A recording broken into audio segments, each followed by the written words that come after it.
क्या सच को साबित करने की जरूरत होती है, या झूठ हमेशा अपने आप गिर जाता है? आज मैं आपको भगवान बुद्ध की एक ऐसी कहानी सुनाने जा रहा हूं जो हमें सिखाती है कि धैर्य और सत्य से बड़ा कोई हथियार नहीं। बहुत समय पहले राजगृह में भगवान बुद्ध अपने शिष्यों के साथ प्रवास कर रहे थे। उनकी ख्याति चारों ओर फैल चुकी थी। हर जगह लोग बुद्ध के पास आकर शिक्षा लेते और जीवन का मार्गदर्शन पाते। लेकिन जहां सत्य की रोशनी फैलती है, वहां अंधकार को चुभन होती है। कुछ लोग बुद्ध से ईर्ष्या करने लगे।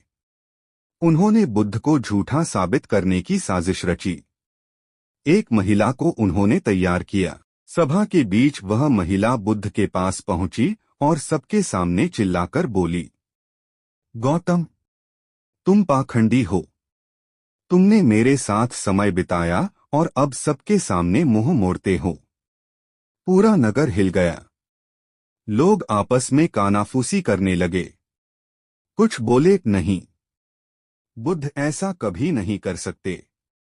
लेकिन कुछ को संदेह हुआ, क्या सच में बुद्ध वैसे नहीं हैं जैसे दिखते हैं? सारी नजरें बुद्ध पर टिक गईं। लोग सोच रहे थे, अब बुद्ध क्या कहेंगे?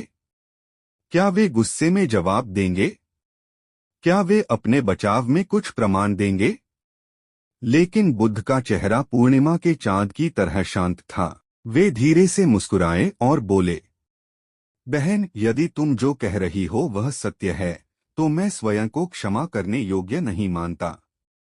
लेकिन यदि वह असत्य है, तो याद रखो, सत्य को किसी प्रमाण की जरूरत नहीं होती, और झूठ को बचाने के लिए हजारों सबूत भी पर्याप्त नहीं होते। सभा में सन्नाटा छा गया। महिला कुछ पल तक खड़ी रही, और फिर उसका अंतःकरण जागा। वह फूट फूट कर रो पड़ी और बोली, भगवान, मैंने आप पर झूठा आरोप लगाया। मुझे कुछ लोगों ने ऐसा करने के लिए उकसाया था। कृपया मुझे क्षमा करें। लोग हैरान थे। उन्होंने देखा कि कैसे बिना गुस्से, बिना कठोर शब्दों के, सिर्फ धैर्य और सत्य की शक्ति से बुद्ध ने झूठ को मिटा दिया। उस दिन बुद्ध ने अपने शिष्यों से कहा, सूरज को यह साबित करने की जरूरत नहीं होती कि वह उजाला करता है। चांद को यह बताने की आवश्यकता नहीं कि वह रात को रोशन करता है। इसी तरह सत्य स्वयं ही प्रकाशमान होता है। धैर्य रखो, क्योंकि झूठ कभी टिक नहीं सकता। सत्य को किसी प्रमाण की आवश्यकता नहीं। झूठ अपने आप ढह जाता है।